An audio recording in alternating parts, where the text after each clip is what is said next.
très heureux de vous retrouver pour cette 10e opus des conversations digitales qu'on a initiées pendant le Covid.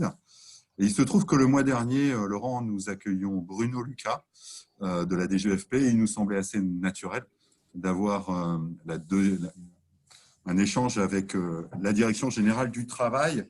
Peut-être en introduction, quelques mots d'abord pour saluer votre implication et le travail de la DGT, notamment dans cette période assez particulière, à la fois sur la réactivité avec laquelle vous avez su refondre, mettre en place et puis surtout communiquer autour des dispositifs permettant de faire face à la crise sanitaire et crise économique. Et je sais que, Laurent, tu auras l'occasion d'y revenir puisque on attend évidemment l'intervention du président de la République ce soir. Donc, il y aura des modifications et sûrement à nouveau une communication de la DGT dans les prochains jours. Peut-être revenir aussi sur les missions de la DGT pour ceux qui nous écoutent. Donc d'abord, ces missions, elles sont vastes, hein, puisque la DGT est censée préparer, animer, coordonner la politique du travail afin à la fois d'améliorer les relations collectives, mais aussi individuelles, les conditions de travail dans les entreprises, et puis agir sur la qualité et l'effectivité du droit qui les régit. Remercier Laurent pour ta disponibilité, notamment dans la période actuelle. On a 1 heure, donc on va essayer se concentrer sur quelques points qui nous semblent importants et surtout qui intéressent nos auditeurs. Peut-être 4 grands points cet après-midi. D'abord, le dialogue social. Ensuite, revenir sur les sujets de santé et de sécurité au travail. D'aborder évidemment un sujet d'actualité qui est le télétravail. Et puis de finir sur l'égalité des droits. Je rappelle quelques éléments, les modalités pratiques de ces conversations digitales. D'abord, elles sont enregistrées, donc vous aurez l'occasion de les retrouver dès demain ou vendredi en ligne. Ensuite, on va prendre un certain nombre de questions. Donc, on va être sur une intervention qui va être animée par Sophie Piot, qui est la directrice grand compte d'LHH. Et puis ensuite, il y aura 2 experts qui vont aussi intervenir auprès de Laurent Villeboeuf, à la fois Marie Bouni, qui est la directrice de la practice performance sociale au sein du cabinet, et puis Jean-Dominique Simon-Poli, qui est le directeur général de Dialogue. Sophie, la parole est à toi. Merci beaucoup. Alors moi, je vais enlever mon masque, comme tout le monde est masqué. Merci Laurent d'être là ce matin. Effectivement, l'année 2020, elle a été très spéciale. Elle reste encore très, très particulière. Dans un contexte donc, de crise sanitaire, économique, moi, ce que j'aimerais savoir finalement, quels ont été les grands axes de l'activité de la DGT pendant cette période et quels sont les principaux chiffres finalement que vous pourriez partager avec nous en introduction de cet échange? Alors, je vais essayer d'être le plus bref possible. D'abord, comme ça a été très bien dit en introduction, très bien relaté en introduction, la DGT a deux missions. C'est, comme ça a été bien dit, préparer, élaborer les textes, à la fois sur le champ des relations de travail et des conditions de travail. On représente aussi la France dans les instances internationales. Donc, on a travaillé avec le BIT, notamment sur benchmarking avec les autres pays sur la crise du Covid. Voilà, mais elle a une autre dimension qui est la dimension, et ça a été dit en intro, sur la question de l'effectivité des normes. C'est-à-dire qu'on peut prendre des normes dures et avoir une application molle. Donc la question, c'est que la DGT est aussi autorité centrale du système d'inspection du travail. Et pour les interlocuteurs qui sont ici présents, je pense que c'est un sujet c'est la relation opérationnelle sur le terrain. Il faut regarder l'écran parce qu'autrement, on ne vous entend plus. Ah, vous m'entendez là, c'est bon? Ah, là, c'est fantastique. Fantastique, voilà, c'est tout à fait la DGT. Alors, si je puis dire, on va dire qu'il y a 3 axes sur lesquels on a travaillé. Bon, comme tout le monde, on ne va pas se raconter des histoires. Comme tout le monde, la DGT, le ministère du Travail, les pouvoirs publics ont été un peu sidérés au début. On a été pris par la crise du Covid, par la crise sanitaire, et donc il a fallu qu'on s'adapte. Donc nous aussi, on a, comme vous, effectivement, on a vécu le confinement. Et pendant ce confinement, il faut vous dire qu'à la tour Mirabeau, je ne sais pas si certains connaissent, qui est la tour dans laquelle se trouve la Direction générale du travail, à Quai de Javel, on était 3 pour la DGT. Yves Strouillou, qui était le directeur général du travail de l'époque, le sous-directeur des conditions de travail, Frédéric Thésée, et moi-même. Donc, sur l'ensemble de la tour, il y avait 3 personnes. Donc, un peu comme vous, j'imagine, on a été dans une situation où notre meilleur ami, c'était la pieuvre. Donc, on a vraiment eu un mode de fonctionnement qui a été assez particulier. On a rencontré les mêmes difficultés que vous, je tiens à le dire, hein, simplement, notamment pour animer les équipes. Mais pendant cette période, vous avez pu constater, je pense que en introduction, ça a été clairement dit, qu'on a eu une production législative et réglementaire assez abondante, certains diront trop, et en tout cas qu'on a produit beaucoup d'éléments. Je me permets juste de vous rappeler le travail qu'on a fait, grâce d'ailleurs on avait sous-traité l'essentiel du travail à Hervé Lanouzière, qui est l'actuel directeur de l'Institut national du travail, et une équipe qu'il avait constituée pour faire des fiches métiers à côté du protocole sanitaire, des fiches métiers. On avait sorti une soixantaine de guides et qu'on avait validé des guides de métiers à l'époque. Donc ces guides métiers d'ailleurs gardent toute leur actualité en termes de principes de prévention, mais je vais y revenir. En fait, donc on va dire qu'on a eu, allez, trois grandes orientations qui nous ont guidés pendant cette période. C'était d'abord, bien sûr, notre objectif majeur, c'était préserver la santé et la sécurité. Un certain nombre de dispositions, les guides, les fiches, le protocole. Voilà. La deuxième chose, ça a été adapter les règles du dialogue social, et notamment adapter dans le cadre juridique qui nous était imposé, notamment adapter les délais. Les délais notamment pour les décisions salariés protégés, par exemple, les décisions de durée du travail. Et le troisième axe, ça a été organiser l'action de nos services sur le terrain. Et donc, on a eu là aussi un gros travail d'organisation. Donc, ça a donné lieu à une production abondante, une production à la fois législative, réglementaire et de la littérature grise par circulaire d'instruction, mais particulièrement importante. Ça, c'est le premier point. Le deuxième point, c'était justement l'action de nos services sur le terrain. Je ne sais pas, vous ne vous en êtes peut-être pas rendu compte, mais on avait 4 axes. Les priorités initiales de notre service portaient sur 4 axes à l'époque. C'était contrôle du cadre juridique du détachement. Et on va voir que ça a eu son importance pendant la période du confinement. La lutte contre le travail illégal, c'était pas. On verra que ça a eu de l'importance, notamment après, dans la deuxième période qui a suivi à partir du mois de mai-juin. L'égalité professionnelle entre les femmes et les hommes est clairement pendant le confinement tombée, même si maintenant on va relancer, je vais vous en dire un mot à la sortie, c'est le 4e point, je crois que vous souhaitez aborder. On va clairement relancer les choses, mais pendant le confinement, c'est vrai que cette préoccupation naturellement est tombée un petit peu. Et puis bien sûr, santé-sécurité, c'était le 4e axe. Et avec la crise sanitaire, il a fallu donner des orientations aux services. Et nos services se sont particulièrement orientés à la fois sur le respect des règles essentielles de santé-sécurité, bien sûr. Et vous avez pu voir que, sans doute dans l'actualité, et certains d'entre vous ont pu suivre, que nous avons pu mener, nous avons eu un nombre très important d'enquêtes en matière d'action du travail. Ça a continué pendant la période du confinement. Que nous avons eu des nombreuses mises en demeure du direct. C'est un outil qui permet, dès lors qu'il n'y a pas de texte précis, de faire respecter les règles de prévention générale. Vous savez, la mise en œuvre directe, c'est un pouvoir qui permet au directeur régional de la directe ou à la directrice régionale de prescrire des mesures de prévention et demander à l'employeur de prendre des mesures de prévention lorsqu'il n'y a pas un texte précis. Certaines affaires ont défrayé la chronique, vous les avez suivies. On a pris, en l'espace de quelques mois, depuis, on va dire, mars jusqu'à juin, juillet, on a pris 315 mises en œuvre du direct, ce qui est très important par rapport au rythme annuel où on est en gros à 60 mises en œuvre du direct chaque année.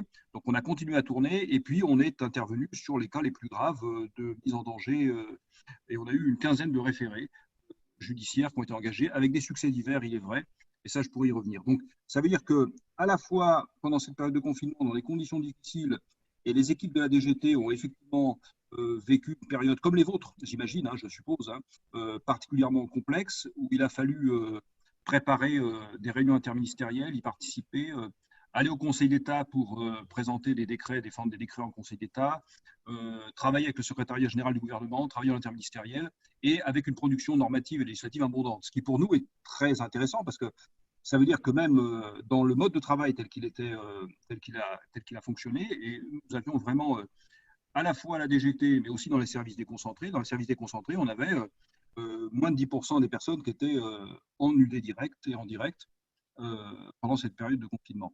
Et on avait à la DGT, je vous dis, on était très peu nombreux. Alors, on a passé quasiment 60 à 70 jours dans la tour Mirabeau, quasiment tout seul.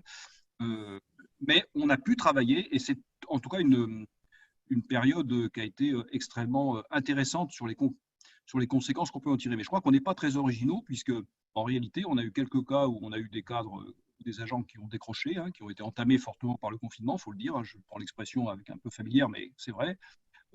Mais globalement, les équipes ont vraiment travaillé de manière extrêmement étroite. Et il faut dire aussi, et on n'est pas typique dans la fonction publique, je pense, la DGT a été équipée à 100% très rapidement à partir du mois d'avril-mai. On a été équipé à 100% en ordinateur portable, par exemple.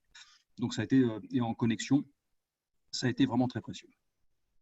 Alors ça, c'était les priorités. Et juste pour vous finir simplement, pour vous dire, du 15 mars au 31 août, là, je m'étais noté le chiffre, on a 45 000 interventions des services qui ont été liées directement à la crise sanitaire. Ça veut dire que, contrairement à ce que j'ai entendu quelquefois, en aucun cas on a empêché les services d'inspection du travail d'aller sur le terrain, au contraire, mais simplement on a organisé sa présence sur le terrain de telle manière qu'on aille à l'essentiel et qu'on aille sur les sujets de santé, sécurité, de préservation de la santé des travailleurs et d'information des entreprises sur les dispositions qui étaient applicables. Merci beaucoup. Donc, j'ai compris que vous aviez votre lit de camp à la Tour Mirabeau. Suite à toute cette activité, finalement, quel est le programme pour la fin d'année et qu'est-ce qui vous reste à faire? Alors, on va avoir, vous avez vu que la dernière version du protocole, alors je me concentre sur alors il y a deux choses. Je me concentre d'abord sur la crise sanitaire elle-même. Il vient d'être nommé au niveau des ministères des Affaires sociales un secrétaire général, Étienne Champion, qui va être particulièrement en charge du suivi de la crise sanitaire. Un monsieur crise sanitaire au ministère des Affaires sociales, je vous le dis, Champion, qui vient de l'ARS de France, donc, qui a été au cœur du sujet sur le terrain, et qui va superviser l'ensemble des opérations, notamment avec les autres ministères au centre interministériel de. Ça, c'est la première chose. La deuxième chose, c'est pour ce qui concerne la DGT, je ne parle que de ma paroisse, on a plusieurs choses à faire. On a d'abord continué à faire évoluer les règles applicables. Alors, vous avez vu que la dernière version du protocole sanitaire date du 17 septembre et n'a pas bougé pour l'instant. Hein. Vous avez vu aussi, et j'en profite pour vous le dire, qu'on vient de mettre sur le site du ministère du Travail deux guides. Le guide à destination des employeurs, que dois-je faire, et le guide à destination des salariés, que dois-je faire. Hein. Je ne sais pas si vous l'avez vu, mais vous regarderez sur le site du ministère du Travail, le guide salarié vient de sortir. Donc, c'est présenté de manière lisible, en français accessible et sans cuistrerie juridique et sans trop de complications. C'est très précis, ça évoque le maximum de situations. Donc, regardez le guide, c'est le guide. Il complète donc le protocole sanitaire qui n'a pas changé à ce stade depuis le 17 septembre. Et on a le question-réponse qu'on actualise très régulièrement. Alors, vous avez vu, j'en profite pour le dire tout de suite, je serai amené à le redire peut-être, mais que nous avons, il y a deux choses. Hein. Le président de la République, comme je le disais en aparté, va se prononcer demain, hein, si ma mémoire est bonne, va se prononcer demain sur la crise et ses conséquences. Nous verrons les conséquences qu'il convient d'en tirer, hein, bien sûr, et ça sera la ministre et le secrétariat d'État à la santé et sécurité au travail. Vous avez noté qu'il y avait auprès de la ministre du Travail un secrétariat d'État à la santé au travail et aux retraites. Hein. C'est quand même un signe très fort hein, d'intérêt du gouvernement pour la santé au travail, surtout dans le contexte actuel. Et la deuxième chose, c'est que nous avons bien sûr un arbitrage qui sera rendu par le gouvernement sur la nécessité de faire évoluer le protocole sanitaire. Le deuxième élément, c'est que certains d'entre vous qui sont de fins juristes ont sans doute vu que le protocole sanitaire était attaqué par une organisation professionnelle au motif qu'il serait trop prescriptif, ça serait une décision trop prescriptive, notamment concernant le port du masque. Alors là, c'est une question que vous connaissez tous, j'imagine. Le protocole sanitaire n'est pas une décision administrative. Le protocole sanitaire, ce n'est pas la loi. Le protocole sanitaire, c'est un ensemble de recommandations qui sont données et qui viennent pour orienter les décisions qui peuvent être prises par les entreprises sur des sujets particuliers, mais qui doivent être adossés aux principes généraux de prévention fixés par le Code du travail. C'est-à-dire que, véritablement, nous défendons, et le ministère du Travail défend, le fait que, dans ce référé, le protocole est un ensemble de recommandations qu'il vaut mieux suivre en effet, et si on ne les suit pas, il faut montrer qu'on a bien appliqué les principes généraux de prévention. Donc on a une actualité qui est forte. Notre actualité, donc premier axe, c'est faire évoluer le cas échéant, le cadre de repère, les conseils pratiques, les guides, les questions-réponses qui sont très nombreux. Je suppose que vous allez, pour les praticiens que vous êtes, que vous allez sur le site du ministère du Travail. Hein, on fait en sorte d'actualiser très régulièrement les outils à disposition. Donc c'est un gros travail. Ça, c'est la première chose. Le deuxième axe, c'est quand même de continuer. Alors, le deuxième axe lié au Covid, à la crise sanitaire, c'est un Bruno Lucas, vous en avez peut-être parlé, c'est le contrôle des fraudes à l'activité partielle. Et là, je voulais juste vous dire, j'ai repris les chiffres, on a quasiment plus de 55 000 contrôles qui ont été menés sur le champ de la fraude à l'activité partielle. Et donc, on passe à l'écran. Ouais, mais j'avais mon téléphone qui sonnait, ça me perturbait. Comme je ne suis pas multitâche, j'ai du mal. Je suis un homme du XXe siècle, moi. Donc, la fraude à l'activité partielle est quelque chose de particulièrement lourd. Vous avez dû suivre les polémiques, vous avez sans doute demandé de l'activité partielle, vous avez dû en parler à Bruno Lucas. On est extrêmement vigilant. Alors, vous savez qu'il y a les contrôles a priori qui sont menés par les services des UD directs en amont, avec tous les partenaires, avec les recoupements qui s'imposent, avec l'Agence des services de paiement, avec l'URSSAF, avec un certain nombre d'autres acteurs. Mais on a les contrôles a posteriori. Et je dois vous dire que nous avons déclenché de très nombreux contrôles a posteriori, que nous allons continuer à les mener, notamment à partir d'indications qui nous sont données tantôt par des recoupements qui nous viennent justement des services directs, mais aussi qui sont liés à des dénonciations, à des signalements. Et je tiens à vous dire que généralement, une belle fraude à l'activité partielle, alors il y a le direct Centre-Val de Loire, ça c'est pour le côté anecdotique et rigolo, mais c'est beaucoup moins drôle que ça. Le direct Centre-Val de Loire vient de m'envoyer un SMS en me disant que escroquerie au chômage partiel, avec les aides, une chef d'entreprise se fait refaire la poitrine et s'offre un train de vie de luxe. Donc, je pense que c'est un peu exceptionnel, j'espère. Mais il faut que vous sachiez qu'on est très vigilant, deuxième axe, sur le contrôle de l'activité partielle, qui est, je vous rappelle, la fraude aux aides publiques est un cas de travail légal et qui peut se conjuguer avec de l'escroquerie. Donc, on a un plan de contrôle extrêmement vigoureux avec les CODAF, les comités de lutte antifraude, sur la fraude à l'activité partielle.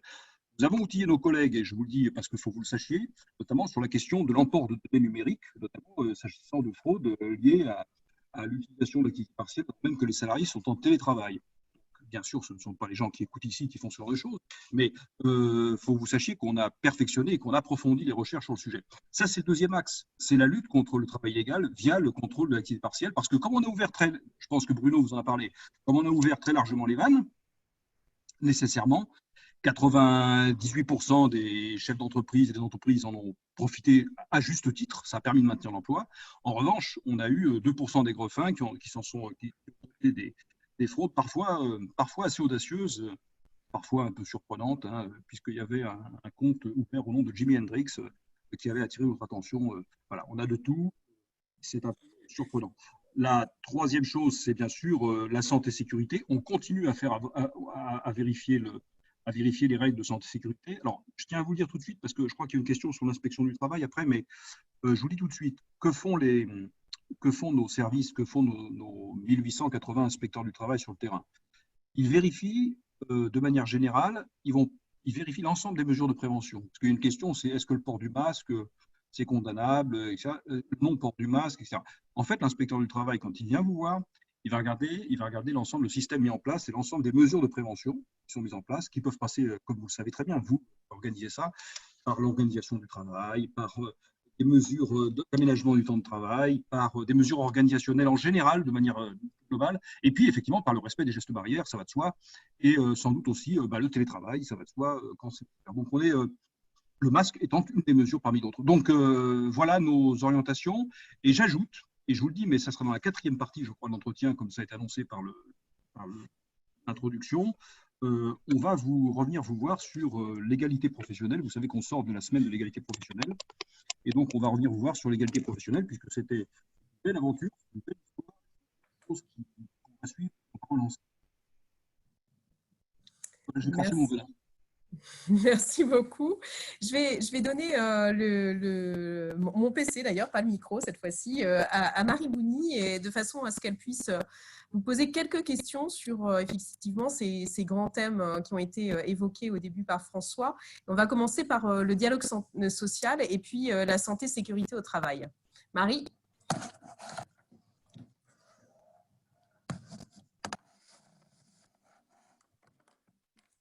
Bonjour à tous, bonjour à Monsieur Villebaff. Alors, bon, l'activité de la DGT a été très dense. On voulait aussi avoir votre vision sur le dialogue social dans ce contexte de crise sanitaire et économique et votre vision notamment des grandes tendances de négociation tant pendant le confinement que actuellement suite au déconfinement. Oui, oui. Bah, c'est une très bonne question parce qu'en fait, on peut dire qu'au-delà des déclarations de principe et des proclamations d'amour, il n'y a que des preuves d'amour, hein, la négociation collective concrètement était au cœur des réponses qui ont été apportées à la crise sanitaire, notamment à travers les dispositifs qui ont été mis en place avec l'ordonnance du 25 mars 2020 qui portait mesures d'urgence en matière de congés payés, mobilisable uniquement par accord collectif, par exemple, vous vous en rappelez, hein, etc., etc. Donc, c'est-à-dire que la plupart des dispositifs qui ont été mis, exceptionnels, dérogatoires, qui ont été mis en place dans le cadre de la période de crise, l'ont été via l'accord collectif, hein, pour l'essentiel. Hein, pour l'essentiel. Le signe que l'urgence et la concertation sont pas incompatibles, vous avez, je peux vous dire qu'il y a 53 accords de branche, et alors si je regarde bien, plus de 8000 accords d'entreprise qui ont eu pour objet de faire face aux conséquences de la crise sanitaire et qui ont été conclus depuis le mois de mars. 53 accords de branche et 8000 accords d'entreprise liés directement à la gestion de la crise sanitaire. Ça veut bien dire que clairement, les pouvoirs publics sont convaincus que le dialogue social, c'est la meilleure manière de faire. Hein. On l'a dit aussi pour les conditions de la reprise. Vous vous rappelez, lorsqu'il y a eu la reprise, notamment dans les entreprises, on a répété comme un mantra et véritablement, on a essayé de faire en sorte que ça se passe en concertation avec le CSE, que les accords collectifs organisent les reprises. Donc ça, c'est vraiment très important. C'est aussi pour ça, d'ailleurs, que la négociation collective est au cœur des dispositifs. Alors, des dispositifs qui ont été réactivés avec la crise, notamment, je pense aux APC, aux accords de performance collective, mais on va y revenir après. Et puis, bien sûr, la PLD, mais ça, je pense que Bruno a dû vous en parler, parce qu'on pense que effectivement, pour continuer à bénéficier des aides de l'État, ben, le dialogue social, c'est la meilleure solution. D'ailleurs, c'est le propos qui a été tenu par le nouveau directeur général du travail, Pierre Ramin, mon collègue qui est arrivé il y a vendredi, en fait, lors de la Commission nationale de la négociation collective de l'emploi et de la formation professionnelle qui s'est tenue hier, 12 octobre, sur le bilan de la négociation collective 2019, bien sûr. On a parlé un peu de ça naturellement. Donc, véritablement sur ce sujet, quelle est votre vision du dialogue social? Comme vous me dites, ben, elle est. Alors, c'est vrai que c'est un peu dans notre ADN à la DGT, c'est dire que de toute façon, rien ne peut se faire efficace sans le dialogue social. Alors que ce soit une concertation avec le CSE, avec les représentants syndicaux, que ce soit avec les salariés, que ce soit par la négociation collective, et c'est dans toutes ces nouvelles formes, telles que les ordonnances de septembre 2017 les ont mises en place. Donc, vous verrez d'ailleurs, c'est pas seulement des paroles verbales, comme disait ma grand-mère, c'est très concrètement, c'est au cœur des dispositifs qui ont été mis en place, il y a la négo. Donc ça, c'est important. Voilà, donc au premier, pour vous donner quelques détails, pour vous situer, au 1er septembre 2020, par exemple, on a recensé, alors c'est vrai que c'est depuis le démarrage du dispositif, hein, mais on a recensé, parce que je les ai les chiffres, puisqu'on a fait la synthèse pour la Commission nationale, à peu près 450 accords de performance collective qui ont été mis en place depuis la mise en place du dispositif. Alors, avec quelques points de vigilance, hein, sur les accords de performance collective, je vous le dis, et je le dis aux praticiens que vous êtes, hein, on est très vigilant, je vous le dis, l'administration, on va être très vigilant, notamment sur les questions d'articulation APC-PSE. Hein, donc, c'est-à-dire qu'un APC n'est pas le moyen d'emballer un PSE, mine de rien, mais ça, là encore, je dis des horreurs à des gens qui sont parfaitement convaincus de la situation, et j'en suis persuadé en plus. Donc voilà, mais il y a ce point de vigilance. L'autre question qui revient, je le sais de temps en temps, c'est est-ce qu'un APC peut comprendre plein d'autres dispositions? Non, l'APC, en fait, c'est trois champs. Hein, c'est 3 champs. Et pourquoi ces 3 champs et pourquoi c'est important de ne pas faire des accords avec un équilibre contractuel qui peut être assez déséquilibré si on met plein de dispositifs dedans, ben c'est tout simplement qu'on a des conséquences pratiques qui s'attachent à la qualification de la rupture du contrat de travail dès lors qu'on refuse les dispositions conclues dans l'APC. Alors, c'est vrai qu'en pratique, on voit de temps en temps venir des accords mixtes avec d'autres dispositions, par exemple sur le télétravail, voilà, on a des choses comme ça, mais il est quand même plus sain, et c'est le conseil que je peux donner, que votre APC soit un APC qui soit un APC pur, chimiquement pur, de telle manière qu'on puisse véritablement avoir un équilibre contractuel, parce que c'est quand même un donnant-donnant, l'APC. Et donc, voilà, ce sont les 2 points de vigilance sur les APC. Donc, 446. Et vous en avez, par contre, si on regarde les APC qui ont été conclus pendant le Covid, pendant la crise sanitaire, depuis début mars, c'est 63 accords de performance collective. Donc, ça veut dire que pour un dispositif qui date des ordonnances, il a été mis en œuvre et alors que c'est un dispositif très critiqué. Et je tenais à le signaler. Donc, pour rappeler les trois thèmes, hein, je ne vais pas vous le refaire, hein, aménagement durée du travail, aménagement de la rémunération et détermination des conditions de mobilité professionnelle. J'ai un cas, je vous dis un cas sur lequel je suis tombé, je ne donne pas de nom, hein, donc il y a la censure qui s'opère tout de suite, là, il va y avoir un petit d'une entreprise qui a tranquillement fait un APC pour licencier des personnes, alors que l'établissement avait fermé suite à problème, et qui imposait une mobilité importante à ses salariés, alors même que la cause initiale n'était pas l'accompagnement, mais véritablement la fermeture de l'établissement. Bon, ça, c'est une caricature, hein, mais voilà, soyez vigilants, mais je sais que vous l'êtes, c'est le sujet de vigilance. Donc, en fait, l'APC, d'une part, et puis voilà, donc c'est quelque chose qui est à signaler. La négociation collective, c'est quelque chose qui marche et qu'on promeut vraiment. Hein, qu'on promeut vraiment. Voilà ce que je peux vous dire sur la vision du dialogue social et puis sur le type d'accords qui ont été signés. Très bien. Ça reprend notamment sur les APC quand même les interrogations qui se posaient suite aux questions-réponses de juillet 2020, tant sur le contenu de ces accords que notamment l'attention apportée notamment en matière de déménagement suite à la fermeture d'un site. Alors, je réponds à une question que vous n'avez pas posée, je peux? Oui, bien sûr. Oui, c'est pour vous surprendre. Dans plaisanterie à part, j'avais noté aussi pour vous, sur les APLD, il y a eu 5 accords de branche qui ont été signés. Mais je pense que Bruno vous en a peut-être parlé, du coup, ce n'est pas la peine que je m'étende, mais il y a eu 5 accords de branche, bureau d'études. Il y en a eu des nouveaux depuis. Oui, bureau d'études techniques, distributeur conseil, métallurgie, bijouterie, exploitation cinématographique, mais ça veut dire qu'il y a à peu près 1500 entreprises qui ont déposé une demande, soit au titre d'un accord d'entreprise, soit au titre d'un document unilatéral, et ça concerne à peu près 60 000 salariés. Ça veut dire que le dispositif de l'APLD, qui est un bon dispositif, qui est un dispositif vraiment précieux, est quand même utilisé pour profit à 60 000 salariés. C'est pas assez encore, il va falloir, nous, on le pousse, on veut le hein. Donc, on travaille avec la DGEFP là-dessus et vraiment, il faut faire connaître le dispositif au mieux. Hein. Mais ça veut dire que, ça répond à votre question. Sur les accords APLD, je pense, d'homologation de ces accords pour qu'ils puissent intégrer la nouvelle base Légifrance et notamment servir pour la construction d'autres, je crois. Peut-être avant de reprendre les questions qui sont posées, parce que certaines ont trait aussi à cette problématique, on avait quelques questions sur la santé-sécurité au travail, et puis après, on relèvera un certain nombre de questions qui ont pu être posées par les personnes présentes. Donc, vous l'avez déjà évoqué, hein, le protocole national, donc sa dernière version du 17 septembre, effectivement. Si vraiment, on n'est pas, il y a quand même un vrai effort de clarification des règles. Déjà, on n'est pas sur un document masse, hein, mais s'il y avait vraiment 3 points aujourd'hui qui vous semblent essentiels et sur lesquels vous souhaiteriez insister par rapport à ce protocole, ce seraient lesquels?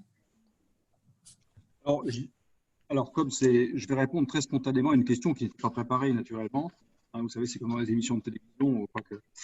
Le port systématique du masque, hein, je crois que c'est une notion qui est importante. Vous savez qu'on s'est fondé sur l'avis du Conseil qui dit que, comme le protocole d'ailleurs, mais l'avis du Conseil préconise le port systématique du masque au sein des entreprises dans les lieux collectifs qui sont clos. Alors, c'est déjà le cas dans les entreprises qui reçoivent du public, hein, mais aussi dans d'autres entreprises qui ont déjà anticipé le sujet. Hein.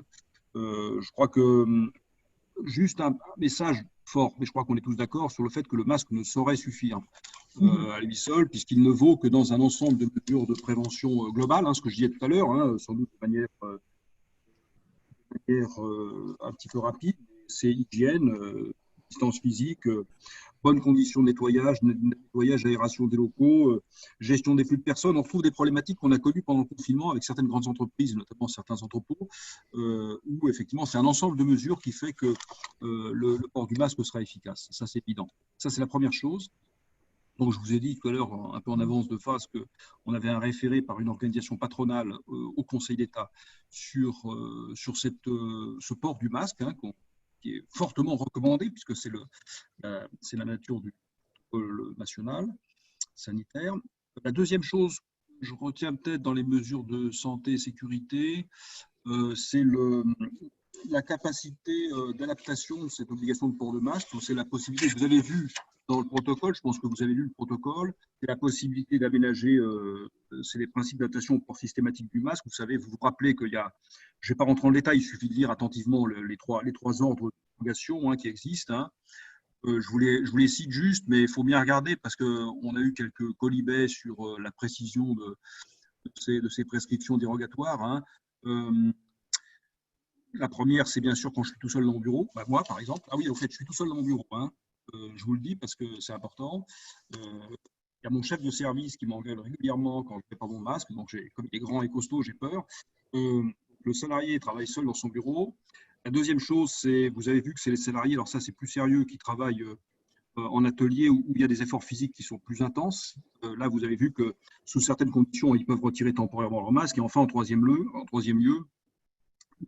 qui est un sujet qui vous intéresse, je suppose, beaucoup, c'est la question des espaces partagés, type open space ou bureau collectif, où là, le Haut Conseil nous a dit et considère qu'il est possible de dispenser du port systématique dès lors qu'il y a des mesures de distanciation physique qui sont solides et qui sont mises en œuvre en mesure, et que les mesures complémentaires de prévention sont mises en place. Et après, vous savez qu'au-delà de ces trois dérogations, vous avez le nombre de ces mesures dérogatoires avec les conditions pour les appliquer sont distinctes suivant qu'on est en zone verte, en zone orange ou en zone rouge. Donc voilà. Donc je dirais que la deuxième chose qu'il faut dire, c'est par rapport à la vie quotidienne des gens et certains qui supportent mal le masque, et là, c'est la deuxième information. La troisième information, c'est le rôle du. Je reviens à la question précédente, en réalité, c'est le rôle du dialogue social, en fait. Puisque là, pour nous, il faut bien sûr que tout ça ne vaut que s'il y a un travail extrêmement solide d'évaluation des risques préalables qui est fait avec le CSE. Et une évaluation des risques, ça veut dire un document unique d'évaluation des risques, une consultation, pour mettre en œuvre de manière opérationnelle et concerter les mesures de prévention des risques. Donc, je dirais que c'est les trois sujets, les trois sujets qui me semblent être équivalents. Par contre, Parfait. On va voir ce qui vient avec le référé tout à l'heure. J'espère, si j'avais un scoop, ça serait plus sympa. On serait content, oui. Et deuxième chose, c'est le président de la République demain. Très bien.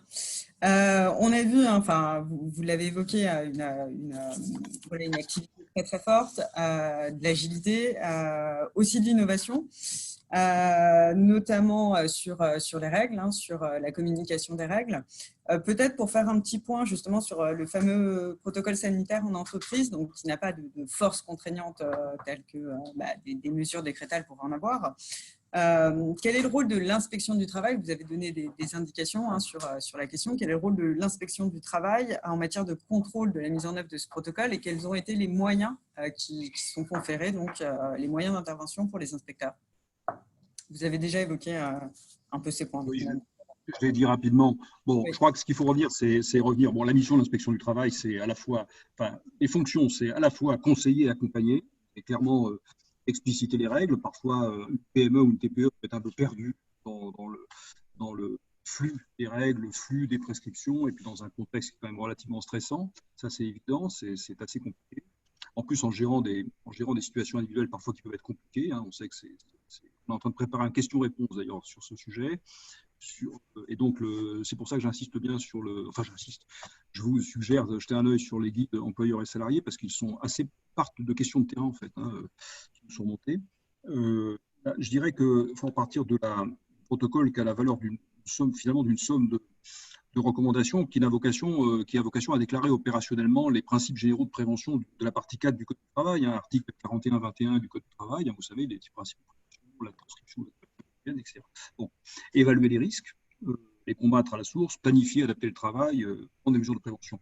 Et donc, en fait, comme ce protocole constitue un outil pratique au service des employeurs, des salariés, des représentants, l'idée, c'est que typiquement, l'inspecteur, qu'est-ce qu'il va faire? Il va regarder, pour exemple, combattre les risques, ça va être des recommandations, des observations sur le nettoyage, sur le port des équipements, par exemple.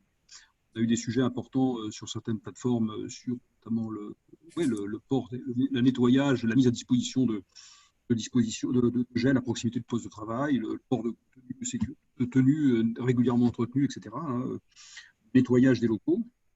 Sur la planification de la prévention, autre principe de prévention, c'est le plan de gestion des flux personnels, le plan de prise en charge des personnes symptomatiques, par exemple. Ça, c'est typiquement des choses qui doivent être anticipées et discutées.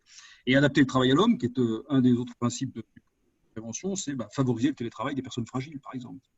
Donc, vous voyez bien qu'en réalité, le protocole, il découle du caractère contraignant de l'obligation de sécurité de l'employeur. Vous vous rappelez que la jurisprudence de la Cour de cassation, c'est une obligation de sécurité renforcée, c'est une obligation de moyens renforcés, c'est pas une obligation de résultat, c'est une obligation de moyens renforcés, ce qui veut dire qu'il faut que l'employeur, soit s'il ne respecte pas les dispositions du protocole, il faut quand même les suivre, il faut qu'il démontre qu'il a pris des mesures adaptées. Et puis, le protocole, c'est le rappel de ces principes de prévention, et puis surtout, il découle du consensus scientifique sur les mesures efficaces pour limiter les contaminations. Donc, tout ça fait qu'il y a des actions de l'inspection du travail, ou des sanctions, ou des condamnations par les juridictions judiciaires s'appuient en fait sur les principes généraux de prévention, le risque chimique, et pas sur le protocole directement. Il y a un ensemble de recommandations. Ça, c'est important. Et ainsi, je vous donnais l'exemple tout à l'heure, mais on a eu depuis 315 mises en demeure du direct. Je me rappelle une mise en demeure du direct, monsieur, j'ai constaté dans l'établissement que ça, c'est pas bien, ça ne l'est pas. Vous êtes mis en demeure de prendre les mesures de prévention adaptées, vous voyez. Et si ce n'est pas respecté, par contre, là, on transmet un rapport au procureur public où on engage, ça a été fait 15 fois pendant la période de crise sanitaire, un référé judiciaire. C'est-à-dire qu'on demande au président du tribunal judiciaire d'ordonner sous astreinte des mesures de prévention. Voilà. Donc, on voit bien qu'en fait, l'inspection du travail, c'est dans un rôle de conseil, d'accompagnement, mais par contre, il faut que ça avance, quoi. Donc, il y a ces deux dimensions. Très bien, merci. Je vais redonner la main à Sophie et reprendre mon masque, ainsi qu'à Jean-Dominique pour les questions. Moi, j'avais une question, Laurent, sur la négociation collective, puisque je crois que notre échange aujourd'hui, il se situe dès le lendemain de la publication des chiffres de la DGT sur la négociation collective en 2018. On s'aperçoit qu'il y a beaucoup de… 19, pardon. Il y a beaucoup d'accords de signés, 80 000 accords, je crois qu'on est à 80 000. Alors, il y en a 7 000 qui sont le résultat de la mise en place des CSE, auxquels tu peux rajouter les 8 000 dont tu faisais état avec la crise sanitaire. Ça fait 15 000, ça veut dire qu'on retombe sur des chiffres qui sont plutôt de l'ordre de 65 000 accords. Est-ce que ça traduit, d'après toi, un développement encore plus important de la négociation collective qu'auparavant ? Et quelles sont un peu les caractéristiques en dehors de la période sanitaire et de la période de mise en place des CSE?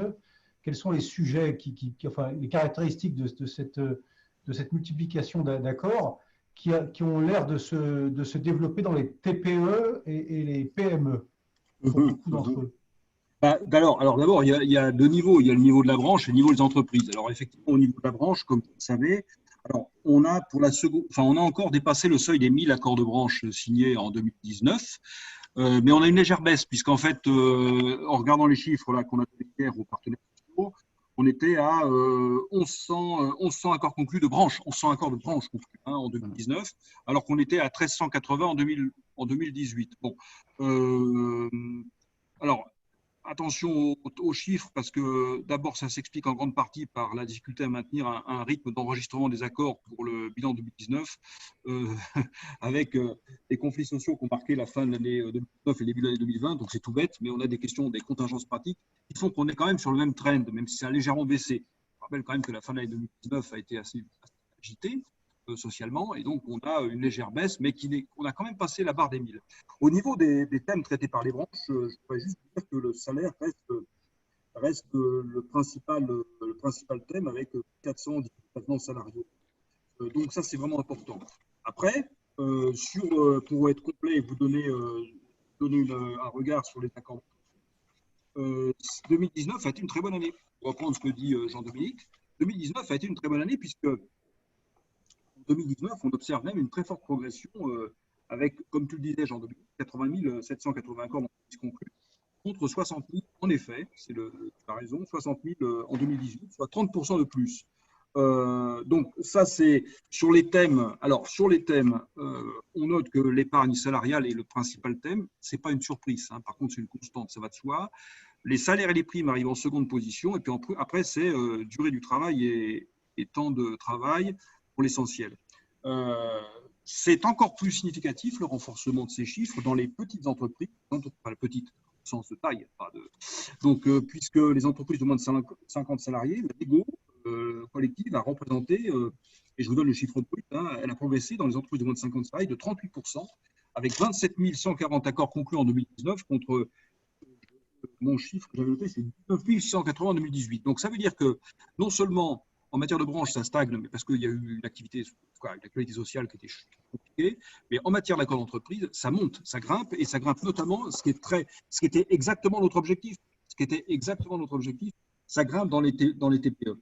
Donc, je crois que ça, c'est vraiment extrêmement positif, et ça montre que les nouvelles formes de négociation qu'on a souhaité mettre en place avec les ordonnances du septembre 2017, ça fonctionne. Merci beaucoup, Laurent. Dans les questions de nos participants et des personnes qui vous écoutent en ce moment, une première question sur les statistiques quant au droit de retrait causé par la situation sanitaire, finalement. Est-ce que vous avez des chiffres à partager avec nous? Donc ça, c'est une première question. Je vais en poser une deuxième. Sur le guide employeur du ministère qui, en page 13, dit qu'il est interdit d'établir un fichier des personnes contaminées et des cas contacts, alors que par ailleurs, finalement, on reçoit des classeurs Excel du côté du médecin du travail pour pouvoir effectivement faire le suivi et protéger les collaborateurs. Donc, finalement, nos interlocuteurs sont un petit peu perdus en fait, dans les directives qui sont données. Les seules directives qui valent sont celles du ministère du Travail, bien sûr. Donc ça, il n'y a pas de doute. Mais plus sérieusement, pardon, la première question, c'était quoi? C'est l'âge. C'est l'âge. Les statistiques du droit de retrait. Ah oui, pardon. Alors, il se trouve qu'on n'a pas de stats officielles sur l'exercice des droits de retrait ou des droits d'alerte, par exemple. On ne les a comptés que dès lors qu'il y avait une intervention de l'inspection du travail. Vous vous rappelez que l'inspecteur du travail, en cas d'accord persistant entre le CHSCT et l'employeur, peut intervenir pour non pas sur le motif, mais sur les causes de désaccord et sur les mesures de prévention. Vous vous rappelez que c'est ça, en fait. Donc, on les compte là. Sur la période, ce que je peux vous dire, sur la période qui a été de mars, on va dire à fin juin, on a eu à peu près 400 interventions de l'inspection du travail. Donc, ça, c'est très important. 400 interventions de l'inspection du travail pour intervenir, pour régler des désaccords entre CSSCT et employeurs sur les mesures de prévention à prendre en cas de désaccord sur la manière de régler un problème de danger grave et imminent. Ce qui veut dire, notamment parfois dans des grosses entreprises, je pense à pas d'exemple, en Ile-de-France, des grosses entreprises on fait appel en province aussi d'ailleurs, on fait appel à l'inspection du travail et ça a souvent permis de résoudre les sujets. Donc ça, c'est très important. Vous vous rappelez que si l'inspecteur du travail, son action n'est pas suivie des faits, il lui reste en cas de... Si l'employeur ne suit pas ses préconisations, si on constate un danger grave et imminent, c'est le référé, dans le mur direct. En l'espèce, on a compté à peu près 400. Alors, je vous donne le chiffre comme un ordre de grandeur parce que je pense qu'il a beaucoup bougé en fait. Et c'est 400, enfin, il a un peu bougé, 400 interventions de l'inspection du travail en cas de désaccord sur les mesures de prévention à prendre, dans le cadre d'un désaccord sur un danger grave, sur les mesures de prévention à prendre dans le cadre d'un danger grave et imminent. Donc, ça vous montre simplement que l'inspection du travail est aussi intervenue de manière importante dans cette configuration-là, pour régler des problèmes. Et ça a permis de faire baisser la tension dans pas mal d'entreprises. Ça, c'était la première question. Et la deuxième question, c'était sur le listing des cas contacts et des cas avérés.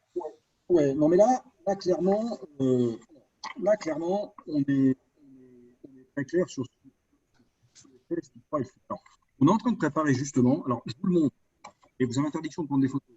On est en train de faire, on a fait un grand synopsis, il y a une quinzaine de pages, avec la entreprise sans cluster et entreprise avec cluster sur les différents scénarios possibles, suivant que l'employeur applique les mesures sanitaires ou refuse de prendre des mesures de prévention, etc., etc. Donc, on a un tableau, une matrice à 4 entrées. On va traduire, parce que j'ai du mal à m'y retrouver quand même.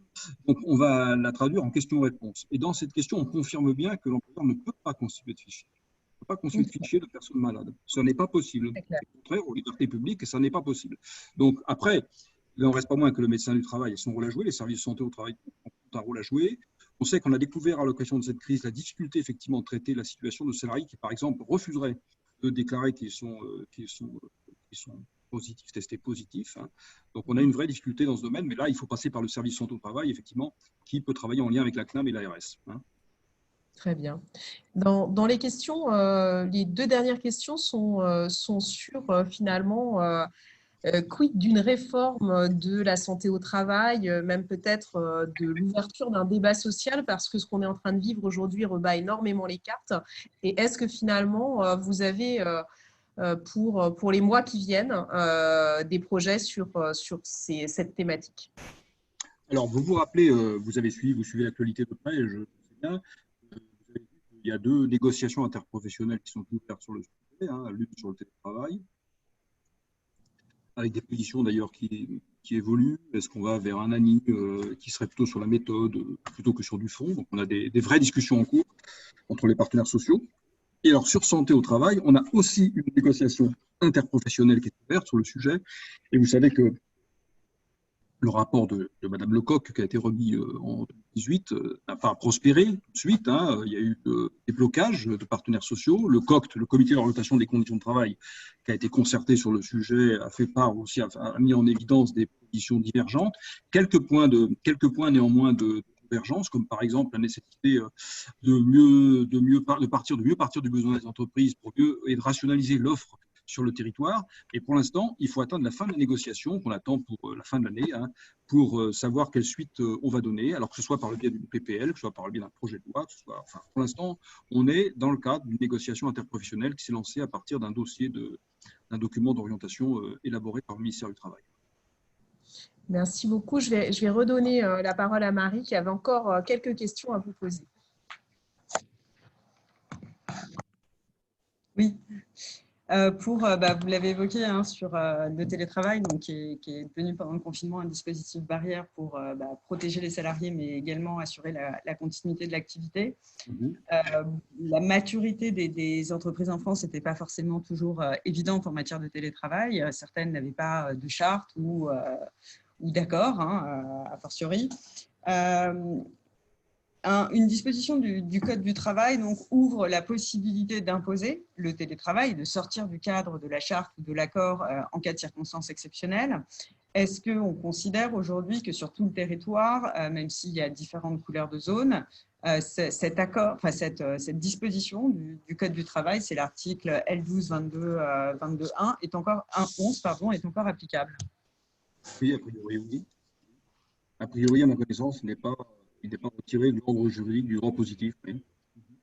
Donc, la réponse est plus courte que la question. Hein. Tout à fait.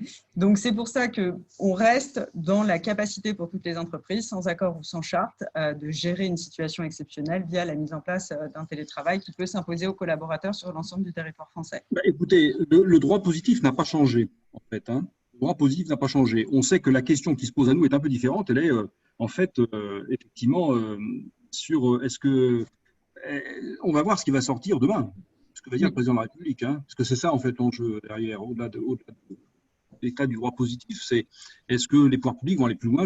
Aujourd'hui, c'est pas une, je ne le sais pas. Je le sais. Ça doit dépendre du tour de vis. Et en tout cas, en Île-de-France notamment, on sait bien que la question qui se pose, c'est une articulation forte avec les transports publics, hein, puisqu'on connaît que la discussion en plus en Île-de-France, notamment et pas seulement dans les grandes métropoles, sur l'articulation télétravail et transport public. Donc, on a un vrai sujet avec la RATP, avec la SNCF, le préfet de région travaille dessus, en lien avec le ministère du Travail, pour voir comment articuler ces dispositifs. Derrière, il y a l'école aussi. Hein. Tout à fait. Et sur la question de l'indemnisation, donc vous aviez adressé des dispositions dans le QR, donc notamment en cas de circonstances exceptionnelles. Elles sont, pareil, toujours applicables. Oui, c'est toujours les mêmes. On n'a pas sur le télétravail, on attend avec beaucoup d'intérêt ce qui va sortir. Il n'y a rien qui oblige, sauf si l'employeur a signé un accord collectif, enfin, s'il y a un accord collectif qui prévoit des dispositions particulières, mais il n'y a rien qui oblige. Alors là, les entreprises plus importantes organisent, mettent en place le télétravail, mettent en place les outils pour le télétravail, en effet. Voilà, mais autrement, non, il n'y a pas d'obligation à défaut d'accord collectif. Ok. Et là-dessus, à nouveau, il y a quand même beaucoup d'accords qui ont été signés. Je crois que... Alors là, je cherchais, en même temps que vous parliez, je cherchais récupérer mon chiffre parce que je les ai mis tous de côté, mais je l'ai perdu dans la bataille. Je vais le rechercher pour qu'on parle. Hein. Une question peut-être, Laurent. Je ne sais pas combien il y en a eu depuis, pendant la période. Je vais vous le retrouver. D'accord, très bien. Une question peut-être, Marie, si c'est possible. Oui, bien sûr. Une question relative un peu au comportement des acteurs du dialogue social. Est-ce que la DGT a été approchée par soit les entreprises, soit les organisations syndicales sur la mise en place depuis le mois de mars dernier, mais comment dirais-je, de particularités dans la gestion des IRP au sens classique. On ne se réunit pas nécessairement tous les mois, on ne se réunit pas physiquement, on n'a pas des ordres du jour qui sont transmis légalement. Enfin, on voit qu'il y a eu des pratiques aujourd'hui qui sont beaucoup plus souples et réactives par rapport à la crise sanitaire. Est-ce que la DGT est prête à encourager la poursuite de ces phénomènes-là, ou est-ce qu'elle considère qu'il faut revenir à des situations plus classiques, entre guillemets, hein? Quelle est un peu la philosophie qui est la vôtre? La philosophie de la DGT, elle est celle du ministre, hein, c'est-à-dire en fait, la crise a montré qu'on pouvait fonctionner de manière différente, c'est clair. On pouvait notamment sur les modes de consultation qui existent déjà dans le Code du travail. Hein, c'est-à-dire que la visioconférence est déjà possible. Il y a déjà eu, avec les ordonnances, il y a déjà eu des souplesses qui ont été offertes pour les modalités du dialogue social, en fait, les modalités d'organisation du dialogue social. Elles se sont révélées praticables en pas mal de cas. Il n'en reste pas moins. Oui, on a été approché, certaines organisations patronales, notamment, nous ont approché sur le sujet. Rien n'est acté pour l'instant.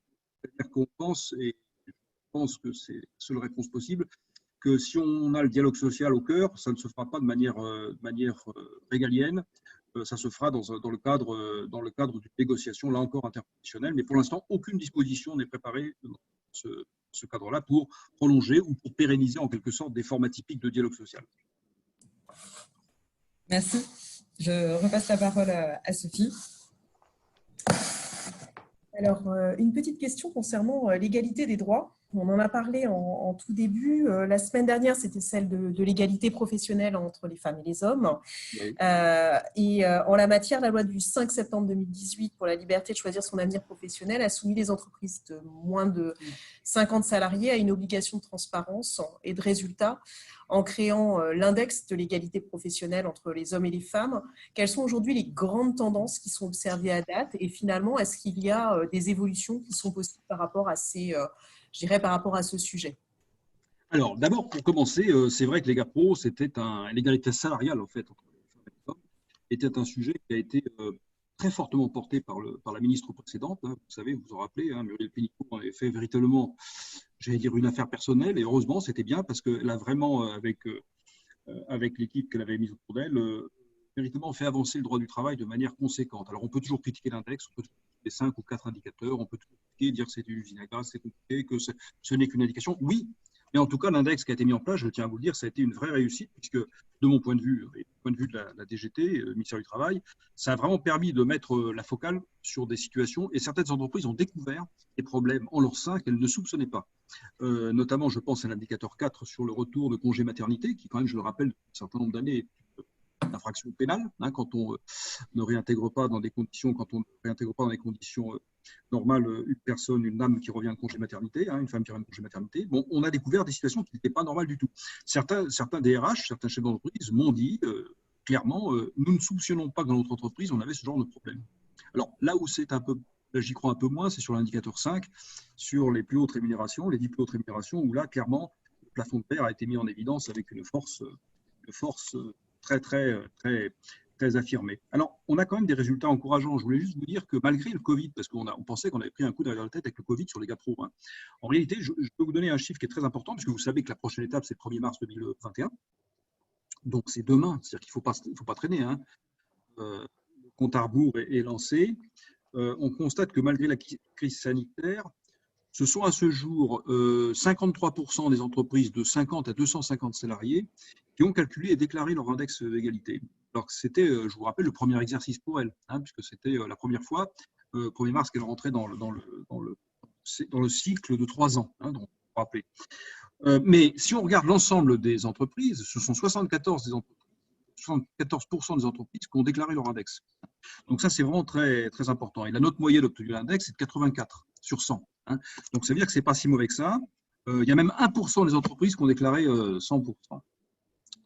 Donc on 100 sur 100, et c'est quand même assez atypique que 300 entreprises de 50 à 250. Voilà, c'est comme ça. Donc pour les plus de 250, il y a une vraie progression de la note moyenne. Et s'il y a des progrès qui restent à faire sur l'indicateur 4, sur l'indicateur 5, sur les indicateurs 4 et indicateur 5, on n'est pas bon. Je ne parle pas de l'administration, hein, je parle des entreprises. Non, parce que je sais que la question va venir. Alors, par contre, je voulais vous dire qu'il y a 4% des entreprises qui ont déclaré leur index en 2020 et qui ont une note inférieure à 75%, et donc sont en alerte rouge contre 17% en 2019. C'est-à-dire que les entreprises en alerte rouge, ça baisse quand même légèrement, mais ça reste important. Donc, je voulais vous dire simplement qu'on avait un petit peu arrêté les choses pendant la période du Covid, mais vous dire, et je le dis c'est important vraiment de le faire savoir, nous avons mis en place un dispositif d'accompagnement avec un consultant qui a été retenu dans le cadre d'un marché public tournant, c'est ça marche, qui accompagne, qui fait de l'accompagnement de différentes manières, soit en présentiel, en collectif, avec des MOOC, avec des formations diverses et variées, pour aider les entreprises à poser un diagnostic et à réaliser leur index. On a une hotline qui fonctionne et qui fonctionne encore et qui est à disposition, bien sûr. Et donc, en fait, ça, c'est le volet, on va dire, accompagnement. On a toujours les référents dans les directs. On a des ambassadeurs qui tournent. On va réactiver le réseau des ambassadeurs qui tournent pour dire les entreprises parlent aux entreprises et pas l'administration aux entreprises. Donc, c'est toujours. On n'a pas arrêté le dispositif d'accompagnement. Je voulais vous dire, donc faites savoir et profitez-en vous. Le dispositif d'accompagnement qu'on a mis en place, qui est robuste, qui est maintenant expérimenté, est toujours en place. Il faut dire que l'inspection du travail, eh bien, on a fait près de 10 000 interventions en 2019, 4 000 en 2020, malgré l'urgence sanitaire, et on fait des mises en demeure. On a mis 116 mises en demeure pour absence de publication de l'index ou absence de définition et de mesures de correction adéquates et pertinentes. Il n'y a eu que 2 entreprises sanctionnées, parce que, bien sûr, l'idée, ce n'est pas de sanctionner, l'idée, c'est d'accompagner, c'est de pousser, c'est de montrer que c'est possible. Et donc, vous n'avez eu que 2 sanctions sur l'ensemble du dispositif, ce qui prouve bien que ce n'est pas l'objectif, c'est pas ça, c'est vraiment de réussir à accompagner l'entreprise à faire son index. Donc ça, c'est important. La ministre Elisabeth Borne a pris le relais de ce que disait Muriel Pénicaud et a dit en clair que, je reprends sa formule là, je l'ai noté, la relance économique ne peut pas se faire au détriment de l'égalité entre les femmes et les hommes. Et donc, en fin d'année, on va se concentrer, nous, l'inspection, je vais envoyer les services d'inspection du travail, se concentrer sur les entreprises qui n'ont pas déclaré leur index encore, alors qu'elles doivent le faire. Et je vous dis, effectivement, il faut le faire savoir, que nous allons tourner pour le rappeler. Alors, il y aura des lettres types, il y aura des lettres de rappel, il y aura des visites. Mais en tout cas, ce n'est pas quelque chose qui est derrière nous. Est-ce que la réglementation va changer? Alors, la ministre, Madame Borne, a clairement dit avec Madame Moreno qu'elle voulait avancer encore davantage, continuer à pousser le chariot de l'égalité. Je ne sais pas si l'expression est très heureuse, c'est pas terrible. Pousser en tout cas l'égalité, ça suffira peut-être. Elle va pousser l'égalité, notamment, elle réfléchit sur une évolution de l'index et elle réfléchit sur la manière de publier les indicateurs dans certaines conditions. Donc, ça pose un certain nombre de questions qu'il faut qu'on résolve, mais je voulais que vous sachiez que, quelle que soit la voie, modification de l'index, enrichissement de l'index ou publication complémentaire sur le site du ministère du Travail ou sur le site internet de l'entreprise, il y aura de toute façon des mesures qui vont renforcer le dispositif. Et de toute façon, 1er mars 2021, l'échéance, ça sera la 3e année pour les plus de 10, ça sera la 2e année pour les plus de 250 et ça sera la première année pour les 50 à 250. Et donc, c'est vraiment un cycle qui est vraiment lancé, puisque vous savez qu'on a 3 ans, lorsqu'on a moins de 75, pour supprimer les écarts et monter au-dessus de 75. Et à l'issue, c'est à la fin de la foire qu'on compte les bouses, comme disait ma grand-mère, rurale. Et donc, c'est là qu'on va voir si les entreprises ont bien respecté leurs obligations. Donc, en gros, les GAPRO, c'est pas fini. Surtout, attention, même s'il y a eu d'autres préoccupations, soit tous, bien sûr, ça a été une pression forte, ça va rester de priorité du ministère du Travail. Voilà. Je sens que vous êtes soit complètement accablé, soit… On ne t'entend pas, Sophie. Excusez-moi. Une dernière question, merci beaucoup parce que c'était très clair. Juste avant, vous pouvez répondre par oui ou par non parce que je pense que c'est suffisant et après je donnerai la conclusion à François. On m'a relancé 2 fois sur le chat. Est-ce qu'il est possible de répondre à cette question? Les accords APLD doivent-ils être publiés dans la base publique des accords collectifs contrairement aux APC? Alors, j'ai vu la question et j'étais en train de chercher dans ma base parce qu'il y a une vraie question là. Vous savez, la question de la publication sur la base d'accord, c'est la question du secret des affaires et de la confidentialité des informations. Or, dans les accords APLD, il y a des informations confidentielles.